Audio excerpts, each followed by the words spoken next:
Last year, New York State passed a law that says all employees in the state of New York, part-time, full-time, hourly, does not matter, have to go through sexual harassment training once per year.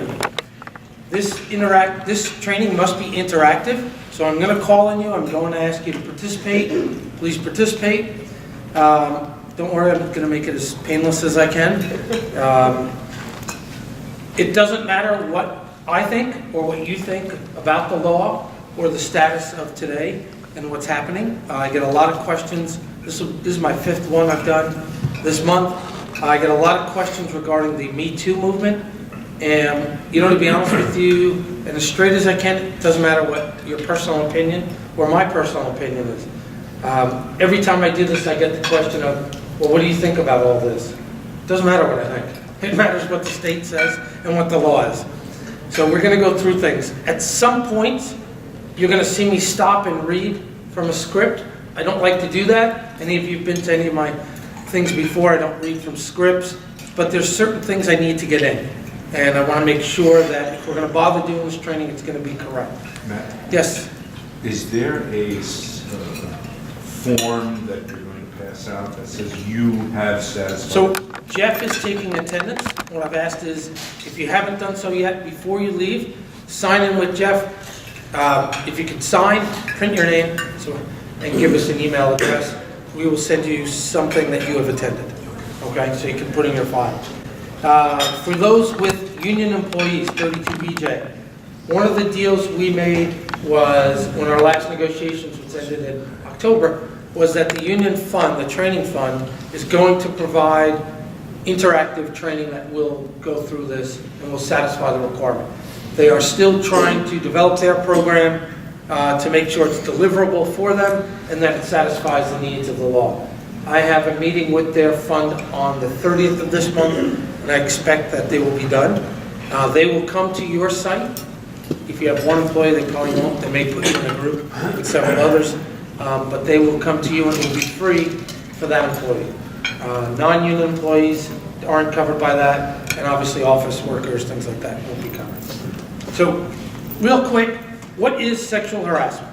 It is a form of sex discrimination and is unlawful under federal, state, and local law. Westchester County does have some laws regarding it. Sexual harassment includes harassment on the basis of sex, sexual orientation, self-identified or perceived sex, gender expression, gender identity, and the status of being transgender.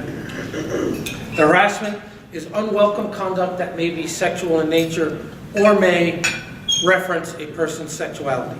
So some of the biggest things, I got a lot of questions on this yesterday, was there are some people now who prefer to be referred to as they, them, their, as opposed to he or she. That is their choice. It's not our choice how to refer to them. If you make a mistake with somebody that you think is a male or a female and you refer to them occasionally as he or she, that's not harassment. But if you continue to do it on purpose, knowing that they do not want to be referred to as he or she, but they prefer, if they prefer male and you use female, if they prefer a female and you male, or they don't want either one and you continue to refer to them as one, that can rise to harassment. We were just having a little conversation, and I said, this is actually one of my least favorite topics, because when I give an answer, I like the answer to be firm. Those of you who dealt with me, I'm usually pretty clear, and I try to give you an answer. Yes, no, or this is the reasoning. This one's very hard, because there's a lot of innuendo, and a lot of this is in the eye of the beholder. What you may not think is harassment, the person on the receiving end may think it's harassment. And that's what's important. It is the receiver, in a way, that gets to make the rules. So that's a tough way to be. We all have different ways of joking. We all have different ways of kidding around. We all have different ways of speaking. Sure, when I started in the industry, my boss was 78 years old, my first year. He said things then that were a little crazy. Today, they'd be outlandishly crazy. But some people didn't care, some people did. That's not okay anymore. If the person that is receiving those comments is not comfortable, you need to stop. The conduct that you're looking at, or that the courts will look at, is to have the purpose or effect of unreasonably interfering with an individual's work performance or creating an intimidating, hostile, or offensive work environment, even if the reporting individual is not the intended target. So if you notice, I stop occasionally and read, because I want to make sure there are certain things we need to hit. So I want to make sure when I say you went through this, it's clear.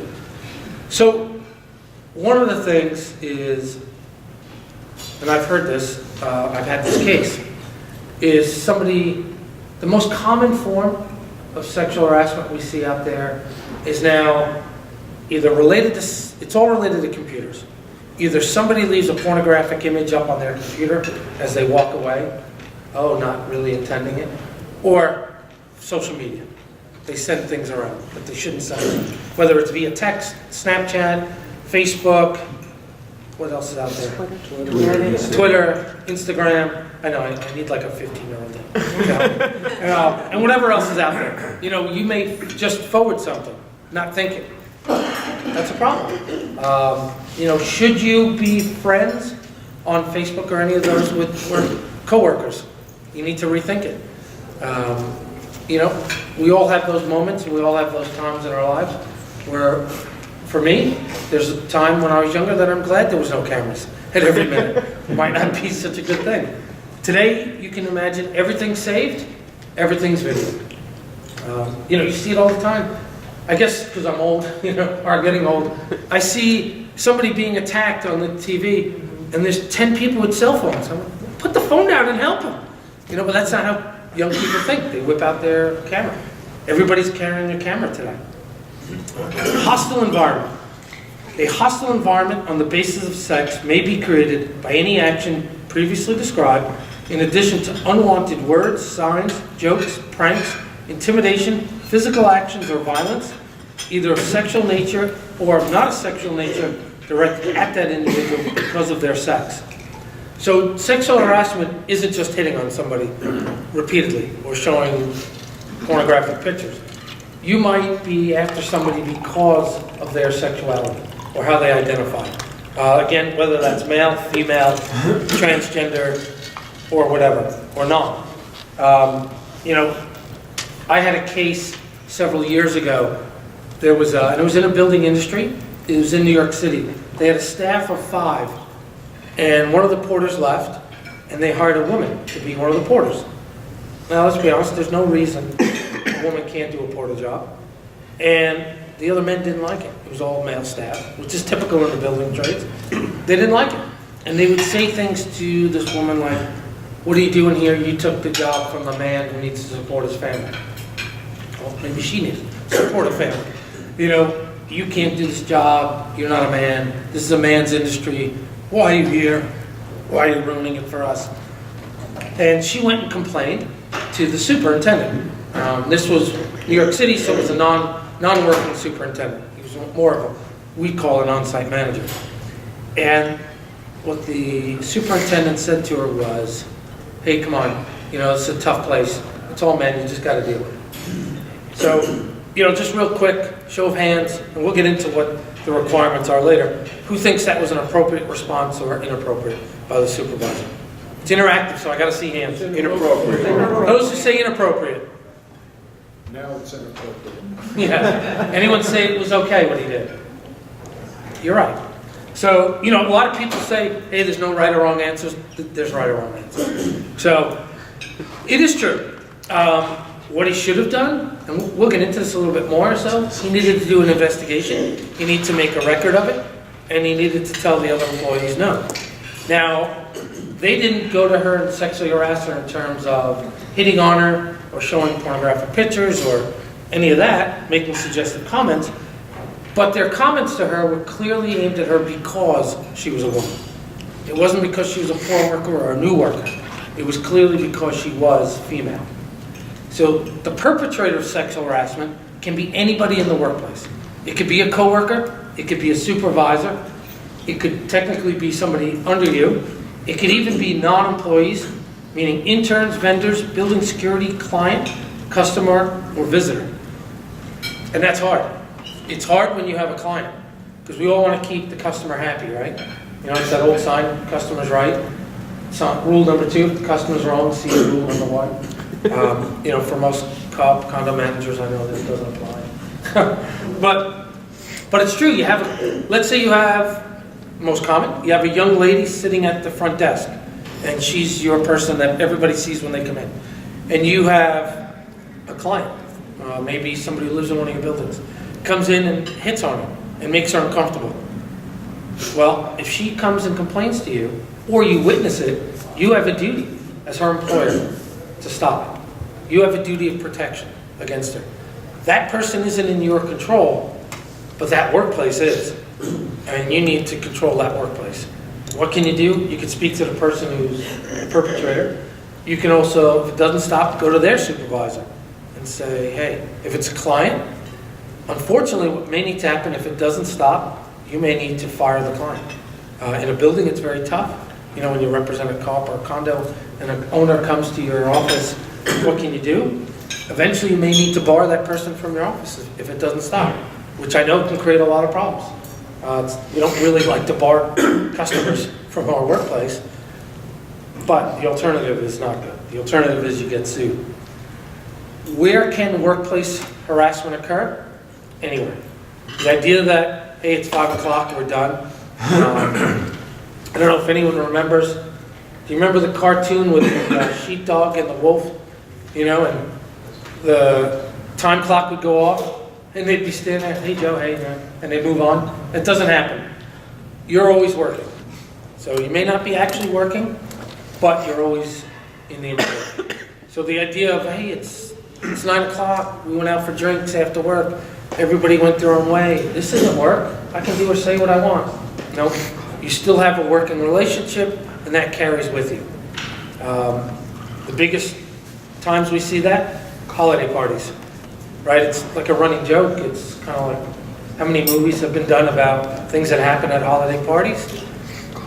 Is it funny? Can it be funny? It can be, but if in the eye of the beholder it's not, then it's not. And things that get carried away.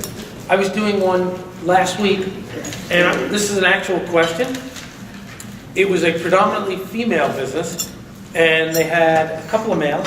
At the holiday party, they handed the males thong underwear. And that was their joke. So more things happen, but who thinks that's sexual harassment? Anybody think it's not? Everybody thinks it is. So that's an interesting one. You didn't vote. Oh, yeah. I want to see hands. So there you go. Get a tab. I want you in front. So, is it harassment? I think it's a good question. I wouldn't do it, and I think it's a good idea not to do it. But was it pervasive? Was it continual? Did the person receiving the gift find it offensive? Did the person receiving it, did it go so beyond what is the norm that it could be considered sexual harassment first time, right? Just like being late. If you're late once, should you be fired for that? Probably not. But if you're late every day, where's the breaking point? We don't know, right? Is it one gift or is it several? Now the next thing, so I think, What if you turned it around? then you're in trouble. Right. Because that's the way it is.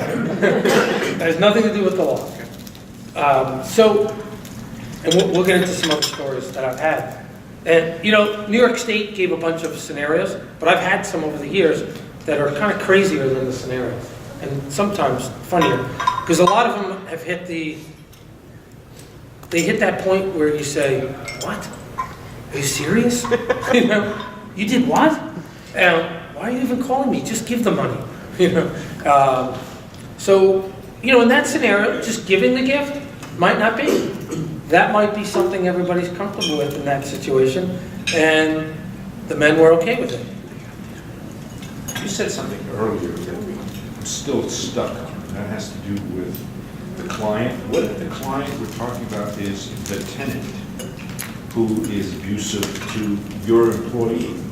So at some point, you may need to bar that tenant from your place of business, or if we're talking about a superintendent who's at their place, you may need to take action against that person. The tenant. Yeah. So Matt, It's you're tough. saying it may be grounds for an eviction? It may be.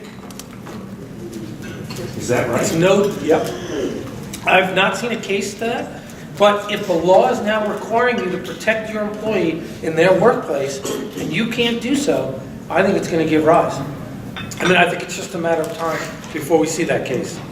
You know, as I said, I don't have any court cases to point you to on that, but I do have some cases where it's no different than any other type of harassment. You know, maybe it was physical, not necessarily of a sexual nature, you would have to take action, so it's safe.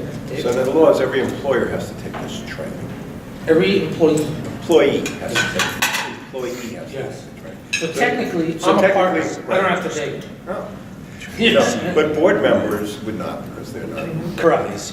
Should they? Yes. I think you always want to protect yourself, because they're the ones, in essence, who are the bosses. You know, I know there's managing agents, but technically, it's a corporation run by its board. Should they take it? Yes. Is there a requirement? Yeah.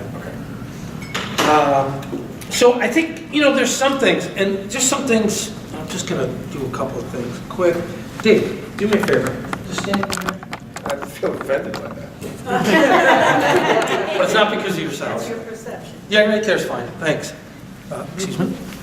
Tina? Yeah. You look nice today. How are you? How's life? Great, how are you? Good. Been dating?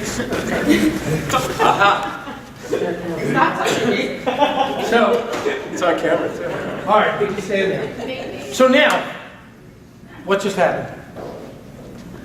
Anybody see anything that might give rise to a claim? You touched her. You and Tina were playing touch football. Yes. Did I do that with Dave? No. Did I ask Dave about his dating? No. Did I grab Dave by the hand, put my hand on her back? I knew I could do it her, she wouldn't slip. Who were you discriminating against? What's that? Who were you discriminating against? So, Tina, if you notice, at one point Tina said, "Stop touching me," and I put my hand on her back. So maybe the first thing I did wasn't sexual harassment, you know, just saying stand up, you know, calling her dear. I didn't call Dave dear. I just said get over there, you know. So maybe that didn't rise to sexual harassment, because really it was one time. It wasn't very offensive what I did. You know, you could say, hey, you know, just be careful next time. And that would be fine.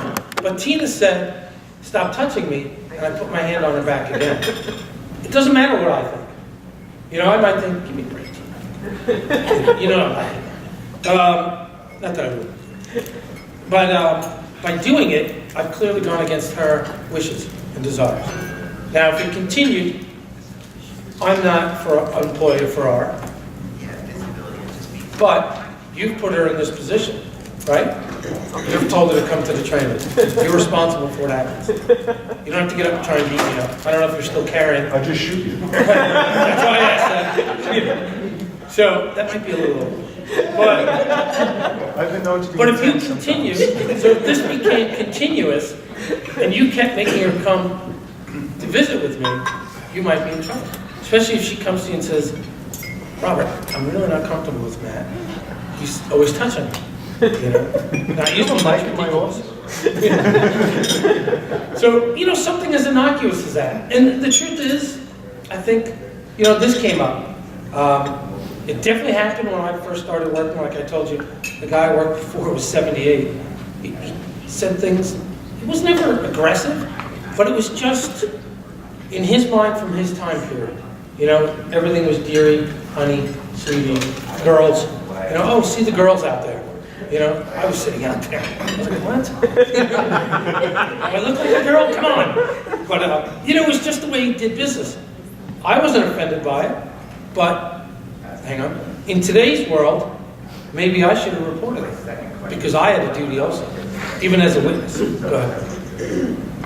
How do you know if that young lady or that person, if that person perceives herself as a lady or something other than that? That's where the pervasive comes. So like I said earlier, if you refer, let's say Dave likes to be referred to as they, them, there. He doesn't like to identify as a man. You don't.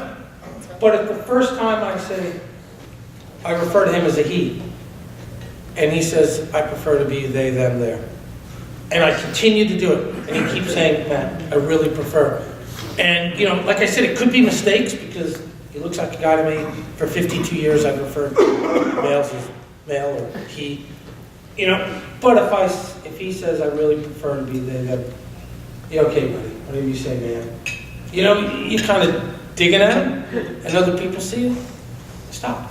So the other individual that you're speaking to has an obligation. Yes, Say something. yeah, and just like certain things, clearly, nobody has an obligation to tell you, please don't rape me, please don't sexually assault me. We don't have that obligation. But things like that, they definitely have you need to be on notice. You know, some things rise above it, but as an employer, you need to be on notice. You need to have not taken some action, and that's why, as an employer. So, the other part is sex stereotyping. Sex stereotyping occurs when conduct or personality traits are considered inappropriate simply because they may not conform to other people's ideas or perceptions about how the individual's either sex should act or look. Harassing a person because the person does not conform to gender stereotypes as appropriate in look, speech, personality, or lifestyle is sexual harassment. So let's stop and talk about that. Hey, you're a fag. What are you, a queer? Oh, that guy's a homo. Right? Oh, what are you, a lesbo? And there's other words I won't use. Those aren't okay. You know, whether you think that's a joke or not, or you know, you see it in predominantly male-dominated workplaces. You'll see a lot of, oh, dude, that's gay, right? That's not okay. You know, somebody's gender or somebody's sexual orientation shouldn't be used as a put-down. I'm not saying it doesn't. I've seen it, I've heard it, but it's not okay in the workplace. So, you know, going after somebody. And this one, so the interesting thing about this law is that it really is very closely related to the Fair Housing Act, which is a federal law. I had a case about 10 years ago. It was a landlord who owned about 15 buildings in various boroughs in New York City. And he had a very hands-off approach. I represented him for a long time. Some of his buildings were union, some were not. And basically, his position was, if my building's making money, I don't care. That was his position. He had made a lot of money, so it had worked for him. But he had a building in Queens. There were 3 women. 2 women were straight. One was a male. It was a transgender. It was a male who was transitioning to being a female. And during the transition, identified as a female, dressed as a female, referred to herself as a female. The superintendent, and these 3 didn't know each other. It was a big building, about 280 units. They didn't necessarily know each other. But this superintendent would follow the 2 women who were straight. He'd follow them around hitting on them. And he would say things like, hey, do you want to go out? Come on. You know, things like that. What I'd do to you, describe what I'd do to you if we went on a date. I don't know if that ever worked for him. But that was his line to pick up girls.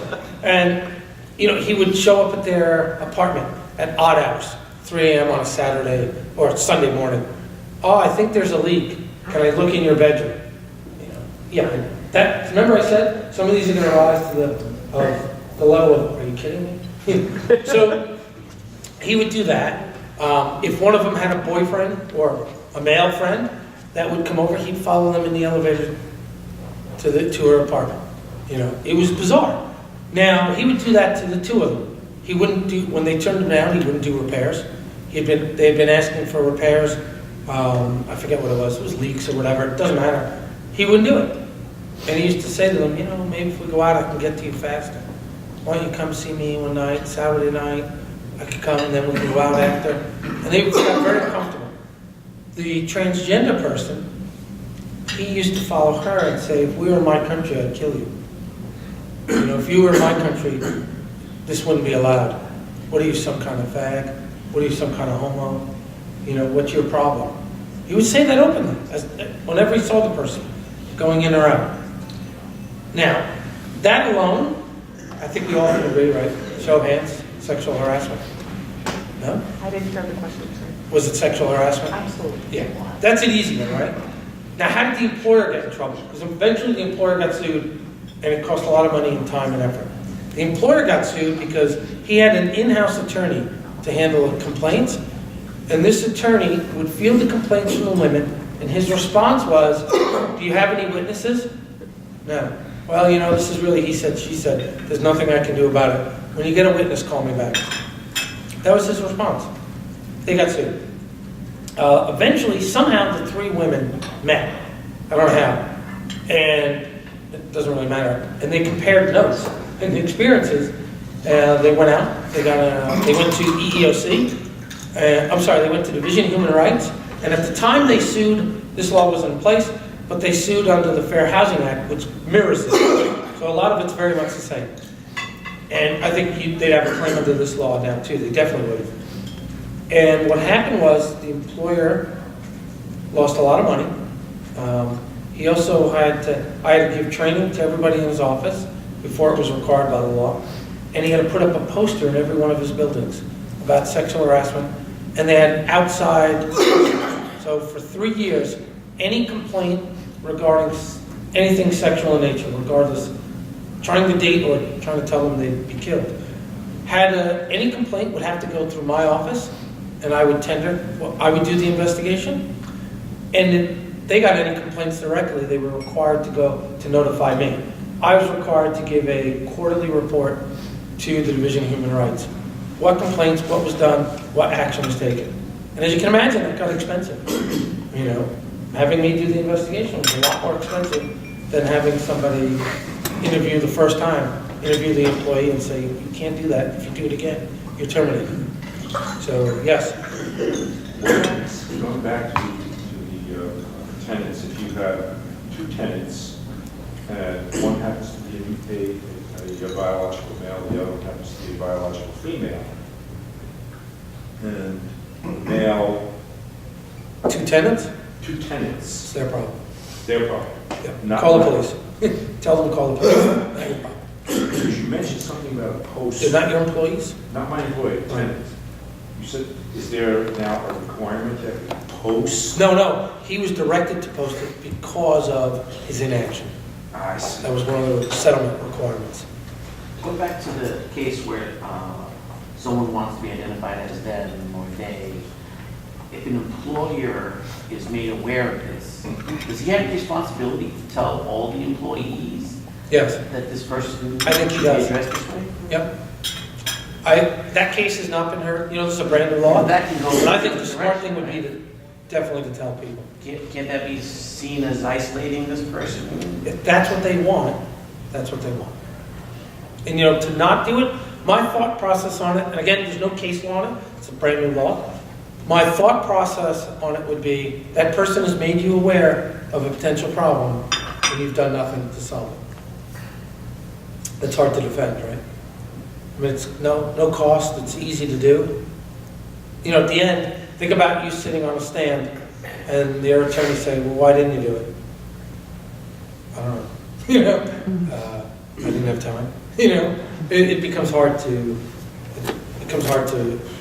How would you handle the opposite, that if the person said it to you as the employer or the manager and the specific individual employee, but didn't want you to tell anybody else, didn't tell you they didn't want to tell to anybody else, you told the rest of your staff, it gets back to that individual, and that individual then says, well, I didn't want you to blow the whistle on me, I just wanted to handle the situation as it was. This is the one place the state's make it easy.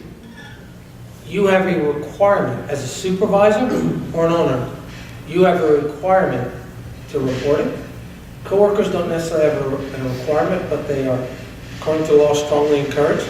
But a supervisor has a duty to report it to whomever is designated. I'll take my office. So there's 2 partners and we have several workers, right? Several employees. So we've developed a plan that if there's a complaint against my partner, they'll complain to me. If there's a complaint about me, they go to my partner. If they're unhappy with our action and it's about me, they can then go to my wife. So we're confident. If they're unhappy with the action against my partner, they can go to his boss. Happy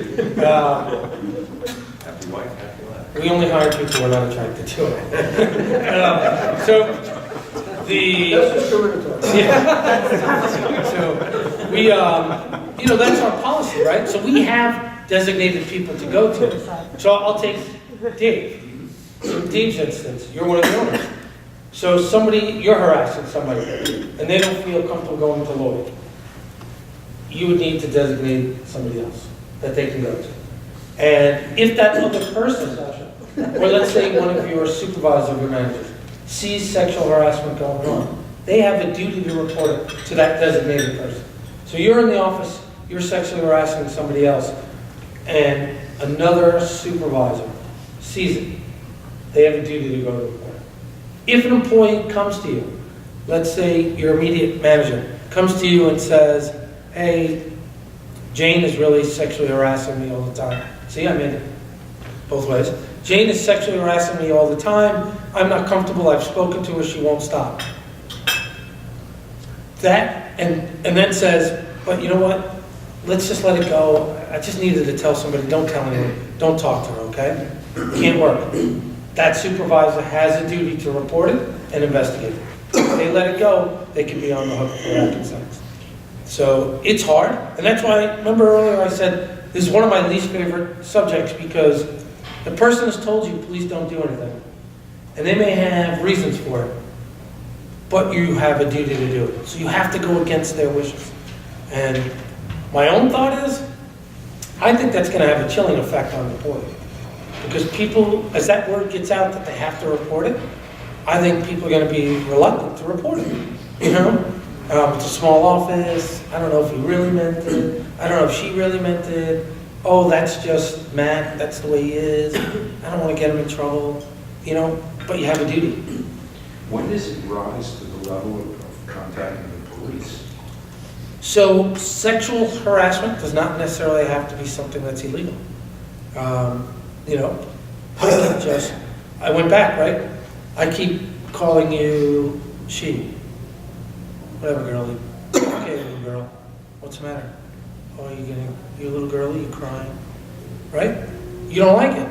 There's nothing illegal about that. I'm just a jerk. But that's not illegal.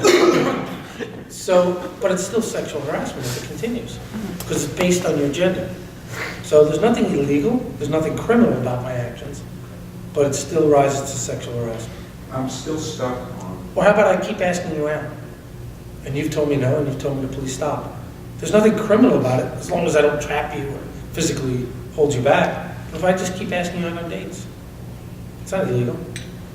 It's just obnoxious, but it's not illegal. But it is harassment. But it is harassment. so when you contact the police, I'm not involved. I'm You would still stuck contact on the what employee you and tell them to said stop. regarding two tenants, male, females, or whatever, and you said, tell them to call the police. Yeah, if it rises to the place where they're So if the uncomfortable. two tenants are having some sort of difficulties, Right. or one tenant proceeds the difficulty, that individual can contact the police. They don't have to refer it to me, and then I in turn call the police. No, they should handle it themselves. And my recommendation is to tell Call the them, police. you call the police. Absolutely. They should get it on record, in case it rises to a new level. As long as it doesn't involve an employee. Correct. So, right, if it's your supervisor. Retaliation. Anyone engaged in protected activity is protected by law from being retaliated against because of that protected activity. Protected activity is making a complaint to a supervisor, manager, other person designated, making a report of suspected harassment, even if they are not the target, filing a complaint, opposing discrimination, assisting another employee who's complaining, providing information during a workplace investigation. So he's sitting next to me, so I'm going to use him. Dave is accused of sexually harassing somebody. That person makes a complaint. In the investigation, they ask a coworker, hey, did you ever see Dave do anything inappropriate? Oh yeah, Dave's always touching her. He's always saying things. I just sit here quietly. Dave finds out that this coworker, in essence, testified against him, fires him. Does that rise to harassment? No. Now he never had an interaction with that person. Never, report wasn't made by that person. So is it harassment? Yep. Who says yes? Anyone say no? I don't, the definition of harassment, if another individual is reporting, that doesn't sound like harassment. But the person is protected from I retaliation. understand, Right. but it's like a whistleblower. Yes. It's- Matt, I Is have there a law? question. I'm sorry, Gene, I have a Yes, question. you cannot retaliate for making a report Just to answer- or That's testifying, not harassment. but it's covered by this law. I'm Right. It's covered by this law. I'm bewildered by the language. That's what. Yeah, it's, it's in there under the retaliation. Hang on, What about a situation where there is a work situation totally unrelated to any of this, all right? And there is dereliction of duty and insubordination, whatever. The plaintiff or complainant, whatever the term is, they're really protected even from a disciplinary action on a work-related incident, let's say that's very blatant and obvious, that's unrelated to anything else, but there's a feeling of empowerment that you can't touch me now because I complained about X, Y, and Z earlier. What about that? Albert, I'm glad you brought that up. So, I'm glad I covered brought it up retaliation, too. but what is not retaliation? He's not a plaintiff.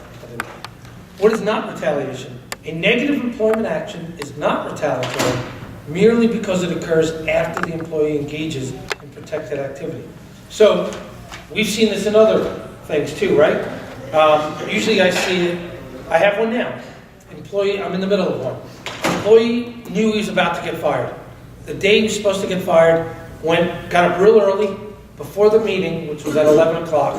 He had got word through the grapevine he was getting fired, went to OSHA, filed complaints. The employer freaked out and said, oh crap, can I not fire him now? Is it going to look like retaliation? My response was, well, a couple of things. Was the decision to terminate made before you were made aware of the OSHA complaint? And that would be the same scenario. Was the decision to terminate or take any negative action made before a complaint was made? If yes, it's like a flow chart, If yes, you're good. Do you have any records that discussion was at before the complaint? No. Watch yourself. Yes, you're good. So the other one is, let's say they make a complaint, and then a couple of weeks, months, whatever, down the road, they start saying, I'm not doing that. Well, I've asked you to do this. You can't fire me. If you fire me, I'm going to claim retaliation. You can fire him. So- Hang on. You can fire him, but the thing I tell everybody is, be careful, have witnesses, document it. Just like we always say. And the reason I say that is, I am willing to bet you they're going to go file a retaliation claim. And unless you have your ducks in a row, and you can prove that there's another reason, a legitimate reason I terminated him, then you're going to have trouble defending yourself. Just to let you know, on that OSHA case, we had the claim dismissed. And the reason was, they had done their homework, they had write-ups, and they had a legitimate business reason to terminate that person that they had in writing with witnesses and with evidence. OSHA looked at it, dismissed it. And even if they find that part of the reason you terminated was retaliatory, as long as you still have a legitimate business reason, you're good. So does that imply that you must get a warning, a written warning, in writing to say your actions are rising to the level where it is possible that you could be fired? Do you have to? No. Should you? Yes. So every couple of years I do this speech for the BRI, how to handle a troublesome employee.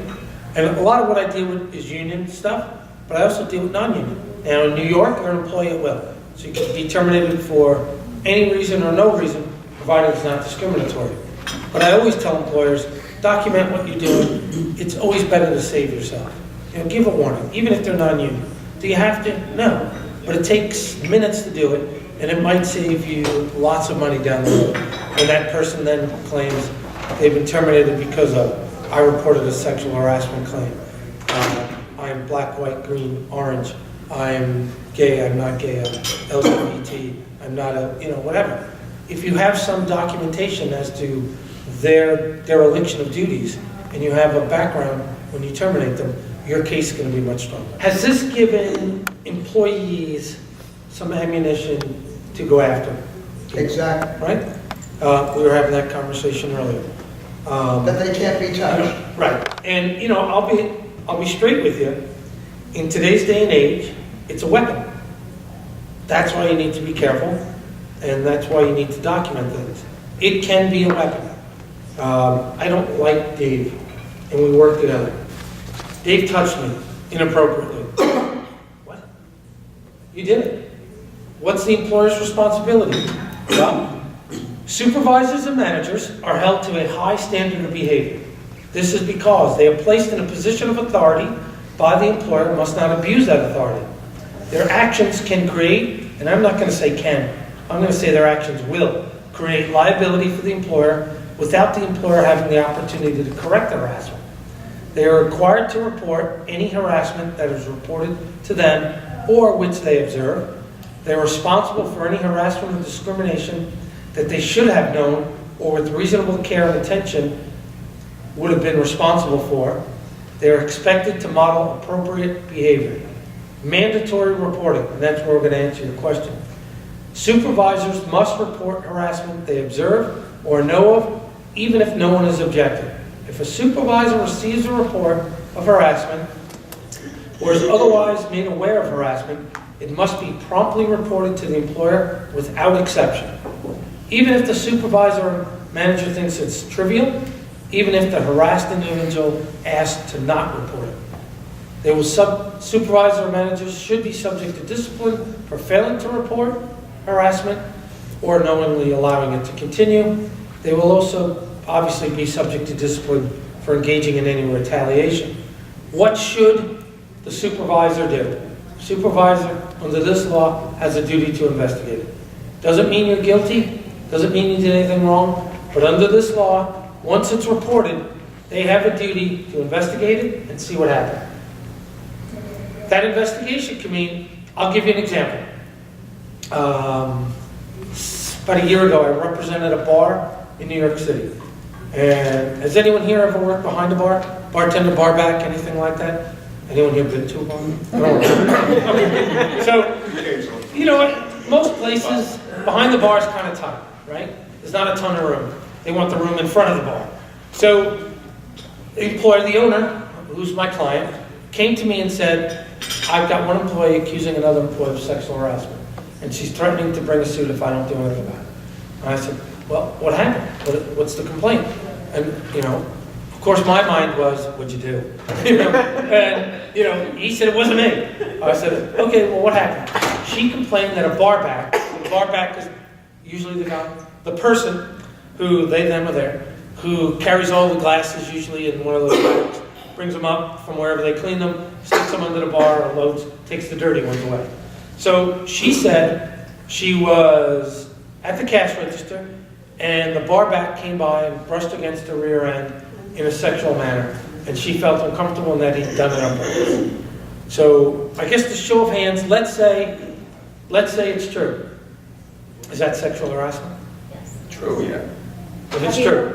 Yes or no? If it's true. Let's just presume it's true for Just him. presume If it's true, Okay. and he brushes against it with his hand. Hand on her rear end. Sexual harassment? Yeah, on purpose. Hands? Yes, on purpose. Oh, yeah. Anyone say no? No answer? I'm confused then. She's standing there, he walks by and puts his hand on her rear end. Sexual harassment? If it's not an accident, yes. Not an answer. Okay. Okay. What if he walks by, and as he turns to get by her, his rear end rubs against hers because there's only 3 feet of space? No. Sexual harassment? No. Sure? Who says yes? Well, it goes back to the perception of the person. It could have been entirely innocent, but if the person is highly charged and ready to file something or accuse somebody, and they say, well, that's the way I took it, then what defense do you have? Reasonableness. So you said You said yes, How why? many times should that happen to her, even though it's tight? So Right. now you have to make So, decisions. right, with the Somebody has to stand out of the bar and say, Right, I'm sorry, what's your name? Shirley. Shirley and Albert both said yes. Everyone else said no. I don't think you had enough information to answer the question. Go ahead. The way I feel is, an incident happens like that one time. Right. Me, I would turn around and say, excuse me, can you be careful when you go by? If it happens a second time, Yes. I would say, we already discussed this, so if it happens again, then I think we really have a problem. And if that person innocently did it, they will make every effort to be careful when they go by, and it becomes a nothing. I agree. But if it continues, Exactly. So I think, Albert, that goes to, hang on one second. That goes to your question and answer. So one time, brushing by, no hands, we just happened to touch, a moon landing, so to speak. You could use that. Is it harassment? Probably not. But the question that needs to be asked is, how many times has it happened? And was it avoidable? You know, was there this much room and they decided to shimmy by, you know, shaking it as they went by? Or was it tight space and they just climbed by? Now, this person came to the employer, and the first thing I said was, have you done an investigation? And he said, not yet, I just called you. I said, we need to interview the woman who's accusing, we need to interview the man who's the bar back, and do you have, it's in New York City, this bar, a lot of them have cameras over the cash registers now. I said, do you have a camera over the cash registers? Yes, save that footage. So we interviewed the woman. She said, I was standing there, he went by, his rear end touched mine, I think he was sexually harassing me. I said, okay. We didn't say no, we didn't say you're overreacting. We said, okay. We then interviewed the man. He said, I went by, I asked her to move, that I couldn't get by the big tray. She told me, just go by. I turned my back to her, so I didn't hit her with the glasses, and I also held the glasses over the back tray, so there wouldn't be room for him and the tray. And he said, and I walked by, and he said, yeah, I may or may not have brushed up against her. He said, I probably did. He said, but I was just trying to get by. He said, the trays of glass I weighed about 40 pounds, and I needed to put them down. We went to the video, and this one was nice because it was easy. On the video, you see her at the cash register, you see him standing there. He's saying something. There's no sound, but you can see his mouth moving, and you see her go like that. He turns, shimmies by her, doesn't stop, doesn't wiggle, doesn't grind. He gets by her, puts the stuff down, puts the glass down, and he's in a hurry. He puts the glass down, turns, loads new ones, and takes off. No discrimination, there was no harassment. But the employer protected themselves by doing a full investigation, doing a report in writing, and then following up, speaking to both employees, said to the woman, we don't think there was harassment, invited her to view the camera, the film with them, said, here's the film, would you like to come in and watch it? This is why we don't think it was harassment, but we understand you're sensitive to this. We've asked, whatever the guy's name was, to just be careful next time it happens and do his best. They told the guy, look, she's sensitive, just be careful around her. That's all they were required to do. You know, they didn't blame him, they didn't fire him, they didn't take any action. They found she was overly sensitive and no sexual harassment occurred. You know, now, if every time he goes to go by, he shimmied or he pressed against her, that could be a different story. She was the bartender? She was a bartender. They fire all their clients that come in after that? Yeah, I know. That's the duty of protection, right? How about that? How about in a strip place? What's the duty there? It's hard. Are they independent contractors at a strip place? Depends if you're in California. They tried to unionize. Yeah, from what I've read. I'm sorry, I didn't mean to do that. Then it wasn't. Short circuit the... It might not. She still might report it. What's your duty as a supervisor? just that. So you're standing there, you see it. Let's say he kind of slid by very slow, and he kind of shook as he went by. You're the supervisor. What do you think you should do? You have a duty to report it. That's your responsibility. Whether or not it rises to, But here's what's it's suspected. Here's what's troubling about the scenario you just described. There's a lot of trouble about it. No, but you have a bartender's a woman, that bar, I think you call him, was a man. If the owner of the bar is a male who makes the assessment, why couldn't the bartender say, I'm not accepting your analysis because you are a man, and you're not seeing it? See, Then she would be discriminating against you on behalf of your sex. Goes both ways. Because you're a man, right there, there is a determination that based on your sex, you cannot do something a female could. That's discriminatory. well, the female would say that you're automatic, you're sexually biased by virtue of the fact that you're a man. That's discriminatory. There's only so much you can do. So, we've gone through the This is investigation like, process. it's a catch-22. It is tough. That's why I say report it, make a note, make a report, put it in the files. Now, why else would you want to make a report? Let's say you're absolutely convinced nothing happened. Why would you want to make a written report? Go ahead. They can make a complaint somewhere down the road, 6 months down the road. Yeah. So under New York State Division of Human Rights, they have 1 year to file.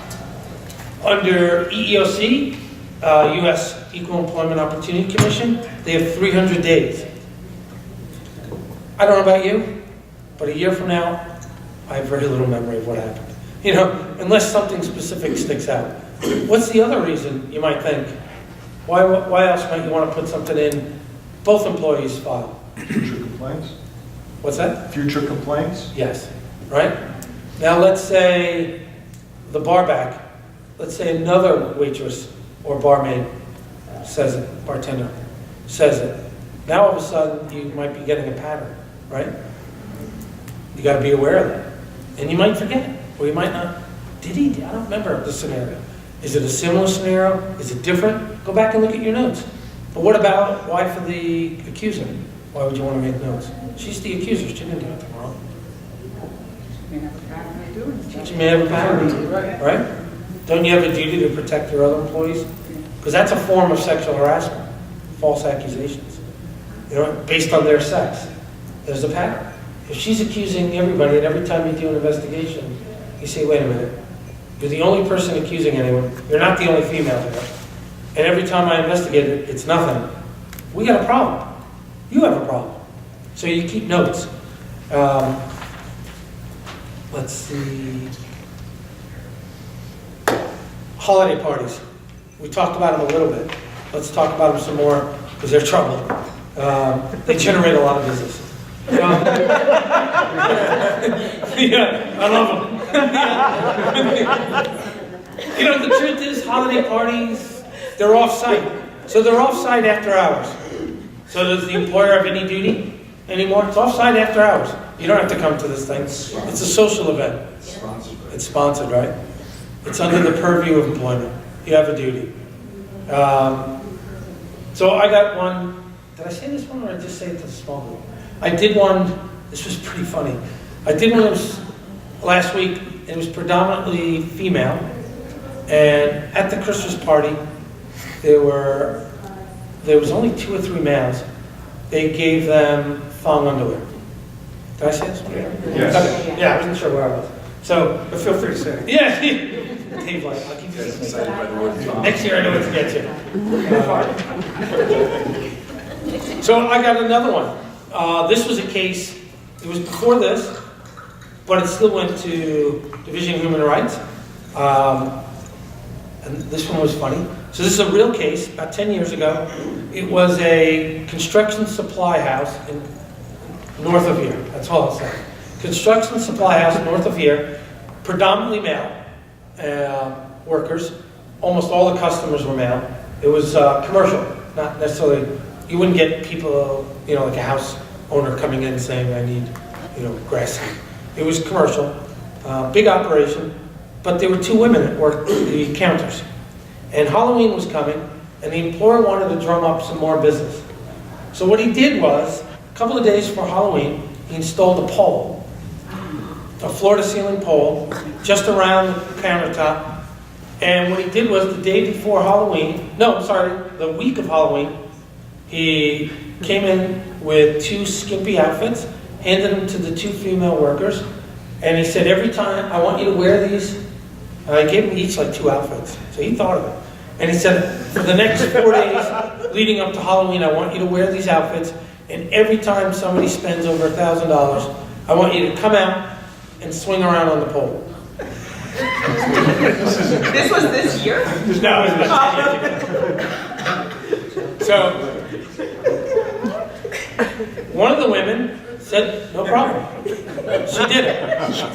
The other woman didn't want to do it, but she did it. Can they complain? But they didn't. They didn't complain. And they said they do it. So what's the problem? What about the woman who said, yeah, that sounds fun. I'll do it. Can she come back and complain? Yes. Say no, and you're going to say yes. Yeah, I know.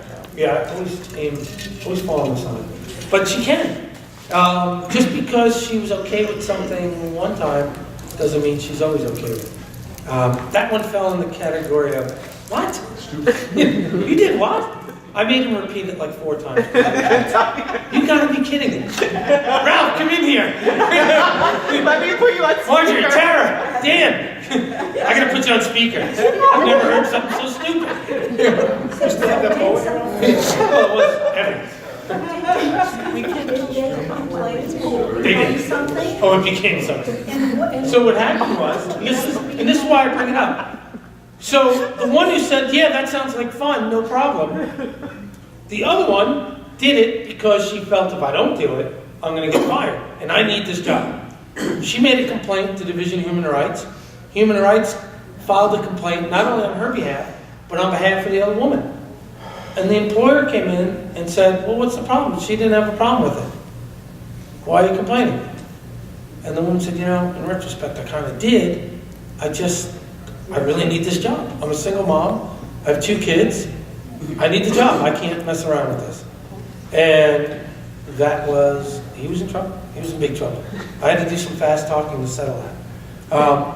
Fortunately, both women were not hogs. They weren't looking to squeeze every penny out of them.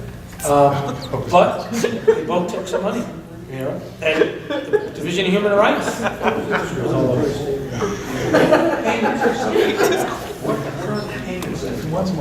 Repeat the question because Yeah, so the question was, what are the payments? What are the grounds? So it's easy if you terminate someone, because then you go back and you say back pay. Back pay, there you go, right? There's a monetary amount to it. But what if there's punitive damages. What are they? It's going to rely on what happened. You know, if somebody complains that he keeps calling me baby, I've told him 100 times I don't like it, so I've sued. What's the damage there? You know, it's hard to come up with a dollar amount, but I don't think any jury's really going to award that much money. So it really depends on the severity and the pervasiveness. How often does it? Matt, excuse me, Yeah. on that point, there was a recent case just a couple of weeks ago where I think a mother sued a blogger for defamation of character, harassment, or whatever people do on the internet. And I think she won like $3 to $5 million against the blogger or whoever was harassing her on the internet, defaming her, or whatever. And this mom, I think Maryland, some school mother, or it might have even been a mother teacher who won like a reward, in the millions. Yeah. But that's defamation, Albert. You said defamation. Well, but I think you could also troll But and you can harass. kind of intimate. I think you can you know, harass people try on and the correlate internet, to what's happening out there. on social media. It's the same sexual. It's not the same. It's We don't have a lot of cases on this, so it's hard for me to say this is worth this, or this has been the realm of judgments, because we don't have any judgments yet. But the point of this is try not to get yourself in that position. We get insurance companies to sell. They are. So, I don't know what they're basing. I mean, what they're doing is they're taking a look at similar cases. What did the Division of Human Rights claim get for sexual harassment? Because that was under federal law. What did the EEOC claim? What did a Fair Housing Act claim get that had similar fact pattern? And that's how they're determined. Now that's done by actuaries, which is not my deal, not my bag, maybe. But that you just need to be careful. So we're almost done. We have a couple of scenarios. This will be the interactive part. A couple of scenarios. Want me to go get changed? Yeah. Go put on that dress again. He's excited. The smile on his face. So here's some ones. That's discriminatory. So a lot of these, so they list out a bunch of scenarios. Now, a lot of these scenarios we've covered through the course of this. And, as you can tell, I do this a little bit more conversationally than I do just let me speak, and then at the end we'll go through questions. Because I think if you can relate things to actual cases not made up, I think they hold more water and I think they're more beneficial because you see what really happens. Not, it's like a textbook versus real life. A lot of times you can study a lot in a textbook and have no idea what you're doing in real life. So, Lee Yann's coworker Ralph has just been through a divorce. He dropped comments on a few occasions that he's lonely and needs to find a new girlfriend. Sexual harassment, show of hands. Yes? Who's he talking How about? He's talking to Lee Yann. And how would Lee Yann is a person. Is a female. Ralph is a man. Ralph is lonely because he just went through a divorce. On a few occasions, he says he's lonely and needs to find a new girlfriend. It can be if she perceives that as being a come-on. What else? Anyone else think it is? At that point, it's probably not. It's a few occasions, it's conversational. He's not asking her, he didn't direct this at her because of her sex. He's not asking her to go out with him, he's not asking her for advice based on being a woman. He's not making innuendo or comments. It's just a conversation between coworkers about it. Should you discuss? Maybe not, but it's not sexual harassment. So to continue on, Lee Yann and Ralph have had a friendly relationship in the past and have had lunch together in local restaurants on many occasions. Ralph asked Lee Yann to go on a date with him, dinner and a movie. Lee Yann likes Ralph and agrees to go out with him. Was him asking her out sexual harassment? Yes. Who says no? Who says yes? Oh, you guys are getting good. It's not. He asked her out. It's not pervasive. He only asked her out once. It's not overtly sexual and inappropriate. He just asked her out. He's not her supervisor. It's a coworker. So there's no intimidation factor. There's no quid pro quo, which is you do this for me and I'll do that for you. Can a supervisor ask an employee? I would not, No. because there is an intimated decision. Not necessarily, but it's bad. She enjoys her date with Ralph, but decides that a relationship is not a good idea. She thanks Ralph for a nice time, but explains she does not want to have a relationship with him. Ralph waits 2 weeks and then starts pressuring her for more dates. She refuses, but Ralph does not stop. He keeps asking. So, his continued asking, does it rise to sexual harassment? Yeah. Who says yes? Who says no? Just ask him. No. Said pressure. It's not harassment. That's stop. That's the key. Asking for a date is not, which is why his initial ask was not. If he asked a couple of times, I don't think the way the laws or the way other laws that are similarly written have been interpreted are. If he won't stop, then it may rise to the harassment level. Now, she went out with him already. She's already gone out with him on a date. She's had lunch with him many times. Can she complain of sexual harassment because he's asked her out numerous times again? She's already gone out with him. Hasn't she opened the door? No. Who says No. no, she can't complain? She can't complain because she's a told no. She's told they Correct. no. No means no. Yeah. It doesn't matter when it happens. Once she says no, it's over. So Leanne complains to her supervisor, and the supervisor, as required, reports her complaint to the person designated by the employer to receive complaints. Ralph is questioned about his behavior, and he apologizes. He's instructed by the person to stop. He stops for a while. Well, before we get to that, he's told by the designated person to stop. Has the employer done, well, let's start with the supervisor. Did the supervisor do what he or she needed to do? Yep. Who says yes? Who says no? You didn't vote. Point at me? No? Paul? You said you. Yeah? What do you think? What's I that? abstained. You can't? Cross his name off the list. He's not getting credit. Class participation is required. So why didn't you vote? Seriously. Why didn't you vote yes or no? You just didn't feel like it, or do you have reservations? Had reservations. So talk to him. Talk to me about it. What's your reservation? Oh, can you repeat it again? Sure. So Leanne complained to her supervisor. The supervisor talked to her about it, then went to Ralph, talked to him about it. Ralph apologized, and the supervisor told him, don't do it again. Did the supervisor do enough? Did he bring it up? You didn't document it? Yeah, document. Did I wasn't sure document. if he did enough, yeah. So I think the investigation part was fine. Yeah. He didn't need to terminate, but he didn't need to take a job action, hadn't risen to that level. But I do think there's no requirement that he makes notes, but I think he's silly if he doesn't. And I think there's no reason not to. It takes 2 minutes. They don't have to be the fanciest notes. Does he have to give it to sign the write-up? I would, but you don't have to. You know, in most instances, you probably don't. Just make a record at the time, put it in the employee file. So Ralph stops for a while, but then starts leaving little gifts for Leanne on her desk with accompanying love notes. The love notes are not offensive and not sexual in behavior, but they make Leanne nervous, and she's afraid that he may start stalking her. So the question is, Ralph's subsequent behavior with gifts and love notes is not sexual harassment because he has stopped asking Leanne for dates. True or false? False. Anyone say true? False.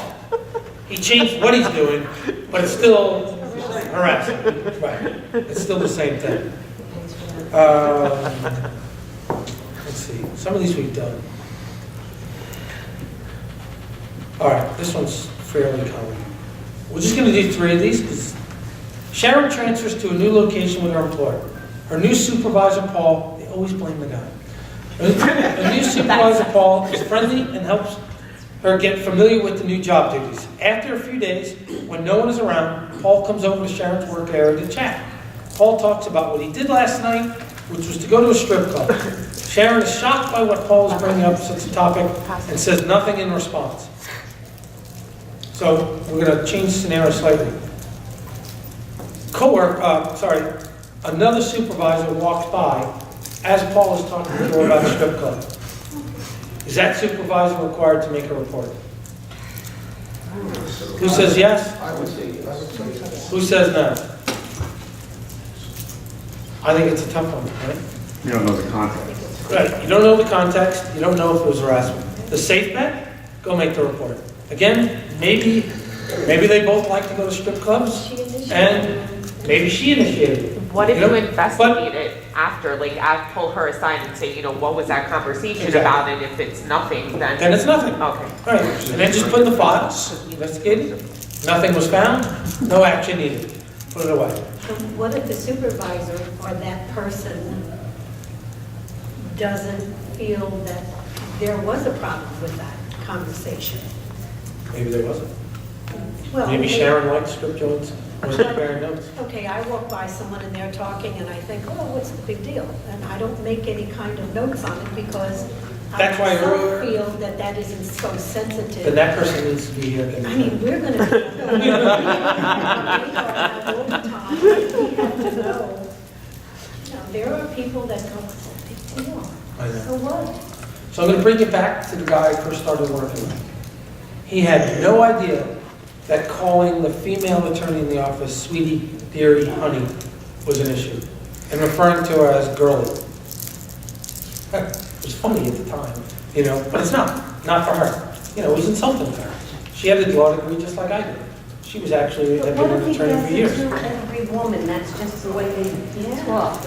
I mean, I've had people. I don't think it arises. Right. I don't think it arises to harassment unless that person complains and it doesn't stop. If she is bothered by it and she says, please don't refer to me like that, then I think he now is on notice and he now has a duty. If he does it to everyone, I'll give you an example. This is more race-based than sexual. One of my first arbitrations, I wasn't even out of law school. I was doing an arbitration and it was an older, very older man. He was 80-something. He was the arbitrator. And the person I was representing was when I was on the union side. was a young black male. Now, this arbitrator used to call me son, used to refer to me as the boy wonder. I didn't care. I really didn't. I was like, whatever, just don't call me other things, As long as he kept finding in my favor, he could have called me anything. But the person I was representing was African American.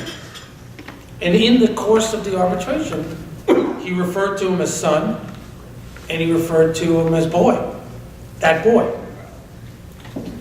Now, he also referred to me in the course of arbitration as Wonder Boy and son, come here. But it had a different connotation. I think we could probably all admit that calling a young male boy has a different, or could have a different connotation than calling a young white male a boy. And that's kind of the same idea with saying something to a woman, a young female, could have a different connotation than to a young male. And we just need to be aware of it. The guy I was representing got very angry. And I had to pull him aside and say, you got to listen, he's also calling me the same thing. He doesn't mean it, but I will speak to him. And I had to say, Mr. X, look, I don't care what you call me, but you can't call him that. And he said, well, what's the problem? And I said, really? You don't know?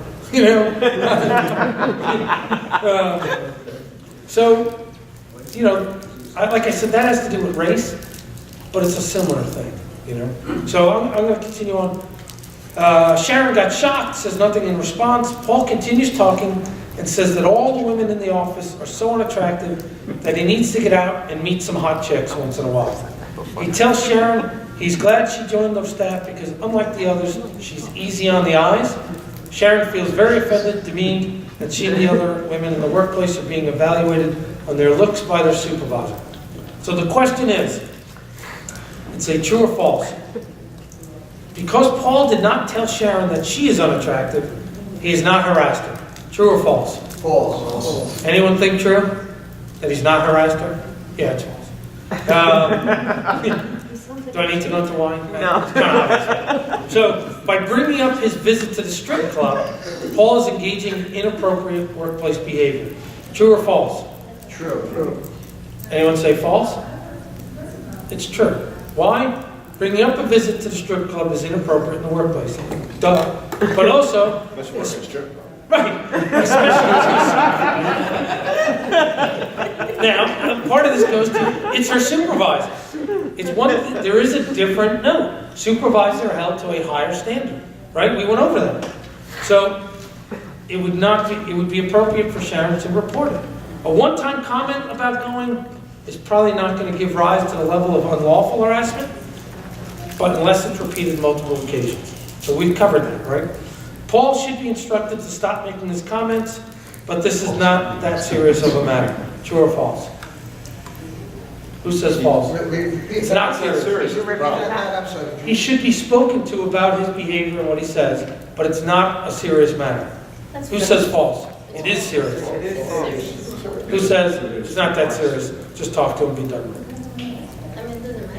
it. It is serious. It's talk to him and be done with it. But it is serious. You need to take it seriously, and you need to make a note of it. They're all serious. Let's just say that. I lost my page.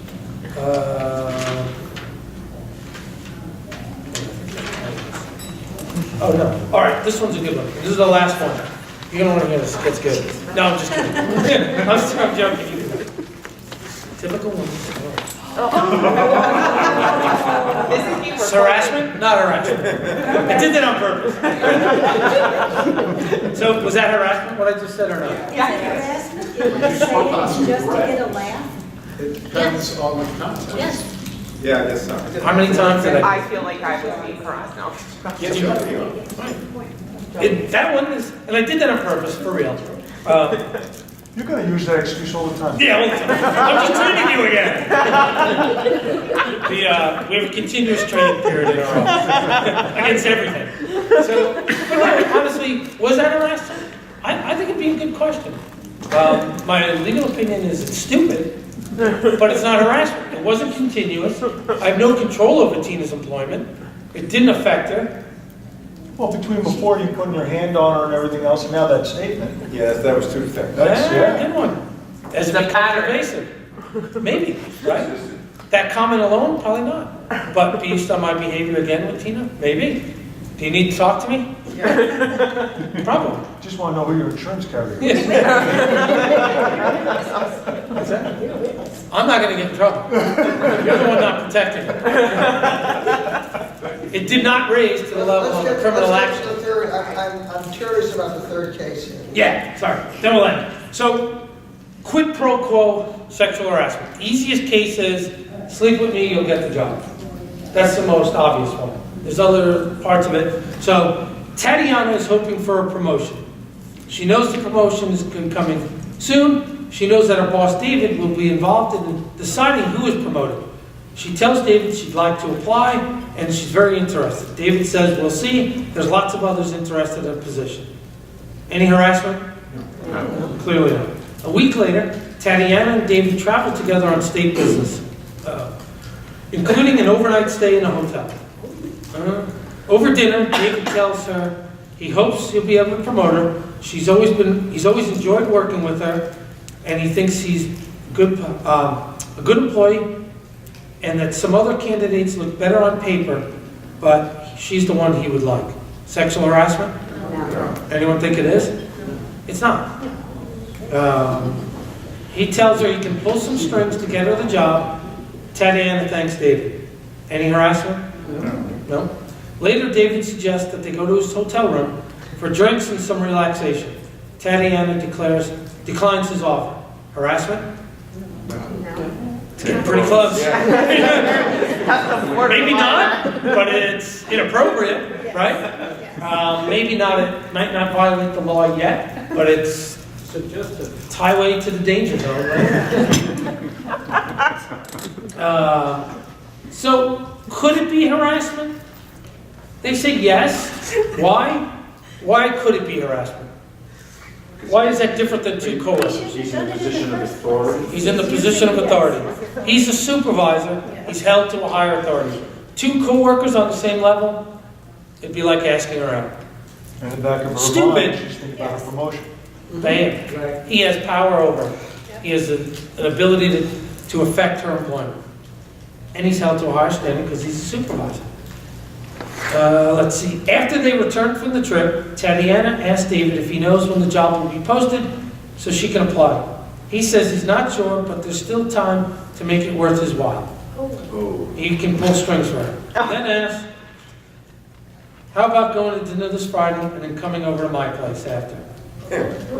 Sexual harassment? Yes. Anybody say no? Good, you're learning. Tatiana, who really wants the position, decides to go out with David.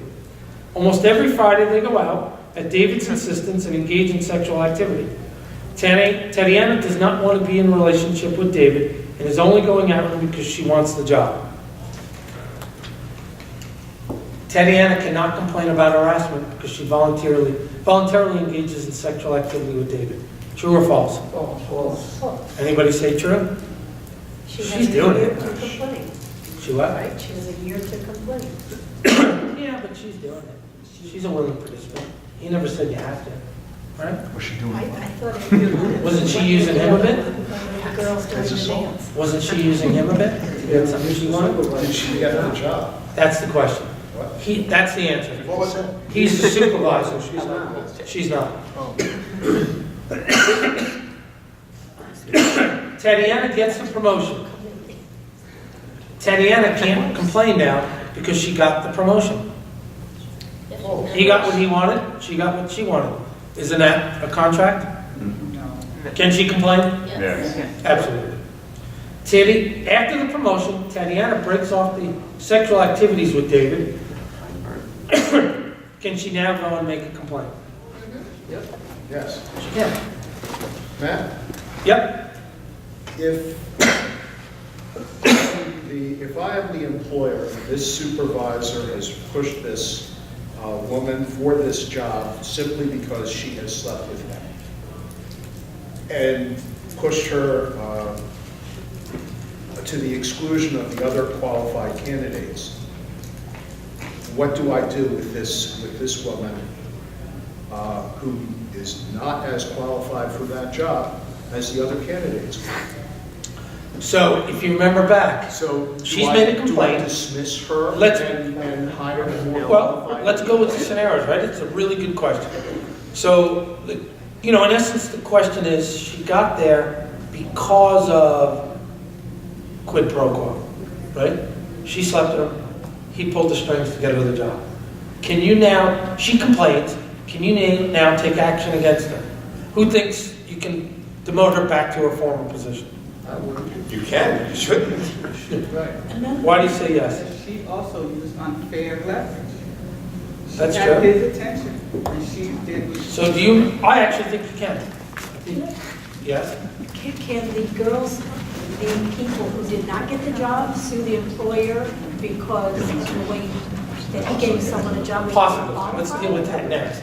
So I think the first action to take is if you find that out, you should probably fire the guy who gave you the promotion, right? Because obviously he didn't have the job or his employer in his best interest, regardless of what he got. Number two, he's opening it up for a massive lawsuit. So get rid of it and take the action that's appropriate. In essence, pressuring somebody to sleep with you is, you're getting pretty high there on the level. He didn't physically assault her, but he used his power. You should fire him. Can you now demote her? I think you can, provided you're doing your homework. I think you're opening yourself up to a possible lawsuit. But I think if you demote her, remember we said before, is it retaliation if you have a legitimate business reason to take a job action? No. No. So, you may have a legitimate business reason because she also engaged in this action to get the promotion. She could have Is she complained trustworthy? earlier. She could have complained before. Yeah. And is she trustworthy? No. She's using action that we shouldn't use in the workplace to gain an advantage over other coworkers. So I think if you investigate, you find that out, I think you can now do that to her. Do I think you should fire her? I don't, because I think that might be too harsh, and you're definitely going to get a suit, but you may put her back down to her former position. And then I think the thing to do is to prevent your case, which is can the other workers who didn't get the job sue because they didn't get it, because they didn't sleep with their supervisor? I think you then solve that by reopening the position. Reopening the Yeah. position. And start, and Tatiana, right? She can apply too, based on her merits. And then what you might want to do is, you may want to open that up with a blind, people submit their resumes in a blind taste test, so to speak. Because then you can't say, I didn't hire Tatiana, because I knew who she was. So, well, thank you. We've covered just about everything you're required to cover. Actually, not about, we did. So thanks for participating. Thanks for listening to me